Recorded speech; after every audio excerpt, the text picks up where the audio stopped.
안녕하십니까. 프라우드 코리아 TV 이현수입니다.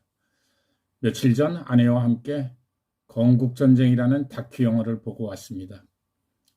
영화 보는 내내 가슴이 먹먹하고 뭉클거리는 마음과 촉촉해지는 눈물을 억지로 참으며 변형의 대한민국의 기초를 자유민주주의 시장 경제로 만들어낸 위대한 영웅에 대한 후세들의 불충의 모습에 화가 치밀기도 하고, 그러면서도 대통령님의 헌신과 희생에 감사함을 느끼며 울분을 참게도 되었습니다.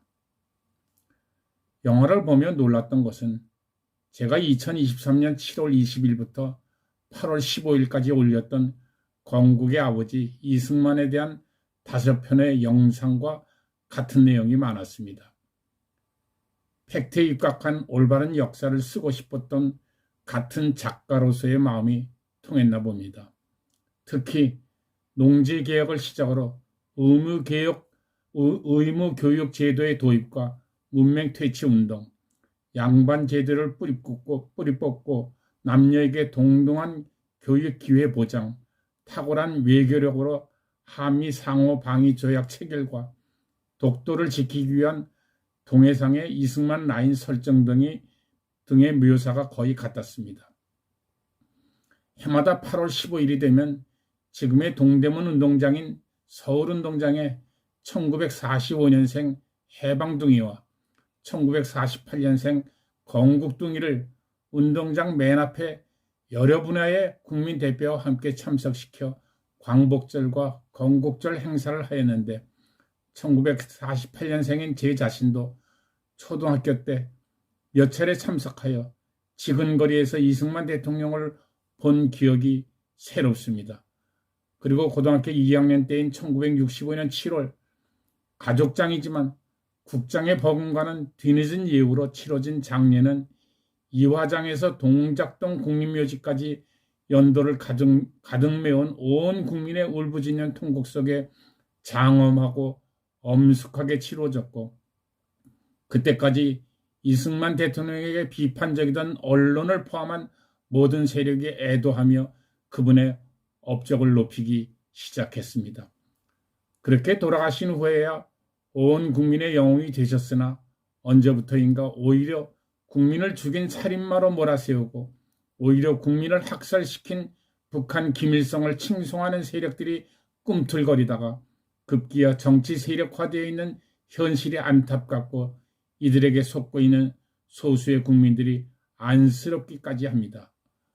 오늘은 이승만 대통령의 업적 중 토지개혁에 대하여 나누고 앞으로 몇 차례 더 여러 업적에 대한 제2의 건국전쟁에 대하여 말씀드리도록 하겠습니다.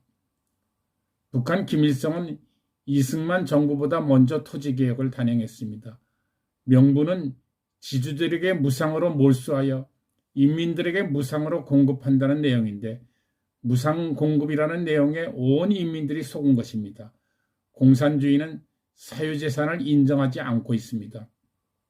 결국 지식인 지주들을 억압하여 노동자 농민들을 돕는다는 말에 80%가 넘는 대다수 노동자 농민들이 봉기하여 지주와 지식인들을 탄압하거나 학살토록 하고 모든 토지를 국가가 소유하여 대단히 농장을 만들고 인민들에게 농장주가 아닌 노동자가 되게 하였고 적당한 배급으로 최소한의 생활을 보장시켰습니다.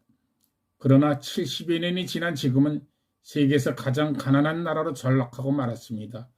가뭄이나 수재 때나 농장이 내 소유가 아니므로 극복하고자 하는 마음이 농민들에게 없었기 때문입니다.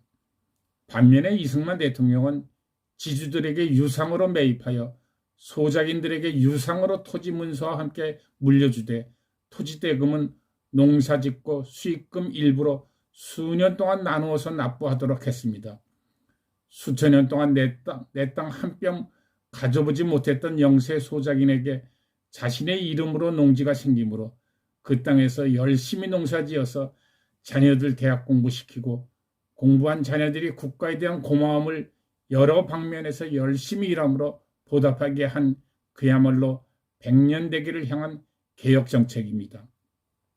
한편 지주들은 자신의 농지를 국가에 매각한 대금으로 각종 산업 자금으로 활용하므로 땅에 묶여있던 돈이 나라 발전에 쓰여지게 되므로 그들 중에 대기업, 중소기업, 상공인 등 산업 역군들로 탈바꿈하게 하므로 부강한 나라를 일구게 하는 경제 성장의 기초가 그 토지 개혁으로 이미 이루어진 것입니다. 후에 6.25 전쟁으로 나라가 위험에 빠졌을 때 농민들이 자신의 땅을 지키고자 스스로 나라 지키는 일에 목숨을 걸게 된 결과로 전쟁을 승리로 이어지기도 하였습니다.